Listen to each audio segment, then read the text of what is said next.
Despite the development of games and game controllers, the player's emotional states throughout the game has never played an important determinant in the controlling elements of a game. Games can bring out all sorts of emotional reactions in us, from the grand euphoric feelings of success, to the raging, nerve-wracking outbursts of anger and aggression.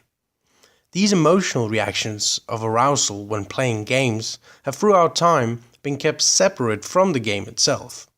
Your feeling of anxiety didn't make Mario run any faster, and your innate anger towards your competitor didn't make you kick any harder in Street Fighter. But what if it did? What if your emotional arousal was a key component in the controls of the game?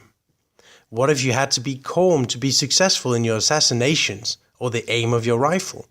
What if the level of your excitement determined the pack of your punch or the speed of your race car? Would a fusion between the game as we know it and the player's emotional arousal create a better user experience? We hypothesized that using emotional input as an additional controlling element would be preferable to only using the traditional controlling methods. And here's what we did.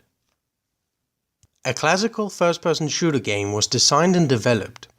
The game would have 4 players, all pinned against each other in a free-for-all deathmatch, where the person with the highest kill score would be declared the victor.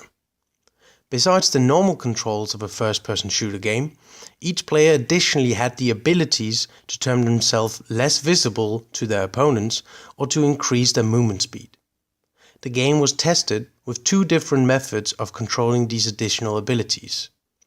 In one of the test modes, the abilities were controlled by the use of a hotkey in the same fashion as seen in state-of-the-art games of the same genre. In the other test mode, a pulse sensor was attached to the player's little finger, where it would relay the biofeedback measurements of the player's arousal directly to the game, and the degree of arousal would in turn determine the degree of these additional abilities' effect.